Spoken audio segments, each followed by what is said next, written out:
are going on Calvin Air helicopters across to the island of Montserrat. Hi, I'm here with Mark Fleming, who is the CEO of Calvin Air Helicopters. Hi, how are you? I'm doing good. Thanks. So can you tell me a little bit about your helicopter? Sure. So this is a state-of-the-art Airbus EC-130 helicopter, they call it. It's a very high-end aircraft, VIP equipped.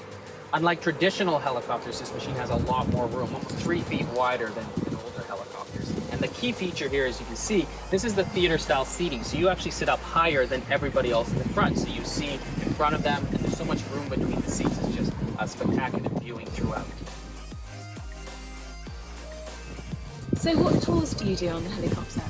Sure, well, our most popular tour is the Montserrat volcano tour. It's about a 45-minute long tour. We go over across the turquoise water looking for sea life, turtles and whales, and then you actually come upon a very active volcano that's constantly venting, and you get to go down to the former capital city of Plymouth to see all the destruction there. Wow. And so is it safe to go over, obviously, a volcano? Yes, it's very safe. We take quite a distance from the volcano. As well, we fly the scientists around once a week, so we're always in constant communication with them, with what levels, with how active it is at all times.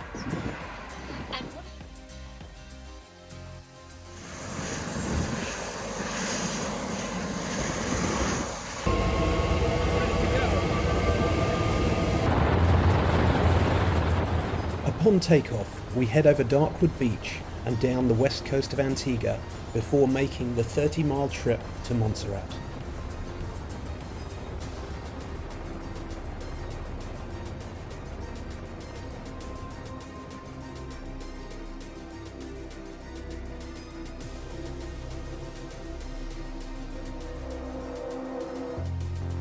On the way over, we look for whales, and Mark tells us a little of the history of the island and the volcano. The island of Montserrat is approximately 10 miles long by 7 miles wide, similar in size to Antigua. We approach Montserrat from the northeast over Spanish Point, heading for the Soufre Hills volcano. From this point, you begin to see the destruction caused by the volcano, with huge swathes of the hillside stripped bare in contrast to the green hills to the north of the island. In 1995, the volcano had a height of 3,000 feet.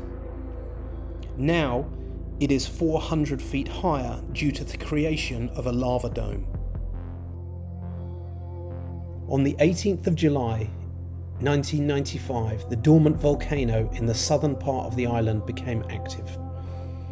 A month after the first visible activity was noticed, the first major eruption took place in August 1995, which covered the nearby town of Plymouth, the capital of the island, in a thick layer of volcanic ash.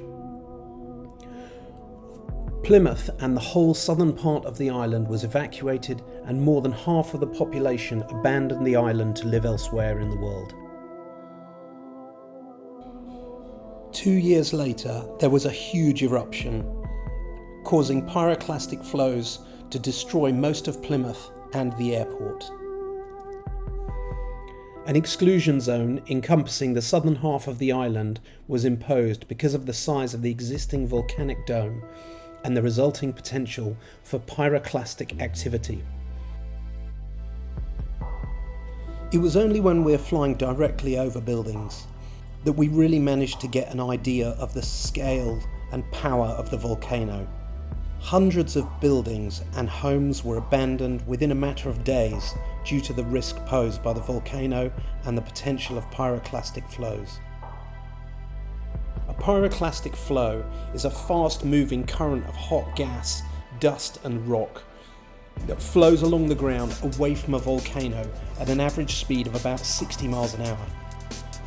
It is, however, capable of reaching speeds of up to 400 miles an hour, and the gases and rocks can reach temperatures of up to 1,000 degrees centigrade. Along with the abandoned buildings, what you notice are huge cuts and slices into the hillside These huge gullies don't appear to be very big until you get close up. On the second time round, Mark flew closer and lower, allowing us to almost fly down the gully, giving us an idea of the scale of the amount of rock and matter that had been ripped out of the earth by the volcano. The only activity permitted in the exclusion zone is the cement factory, where you will regularly see bulldozers going in and out, taking the ash to make cement. Before 1995, the island was a popular holiday destination and was home to the legendary Air Studio, owned by George Martin, the producer of the Beatles. More than 70 albums were recorded, with stars such as Dire Straits, The Police, Elton John, The Rolling Stones, Duran Duran, Ultravox, Lou Reed, Black Sabbath and Eric Clapton all having recorded albums at the Montserrat studio. Upon our return, we flew back over Spanish Point, flying lower to see the pyroclastic flows, the boulders and rocks that had been ejected from the volcano, and the ash, which gets washed into the sea on a daily basis.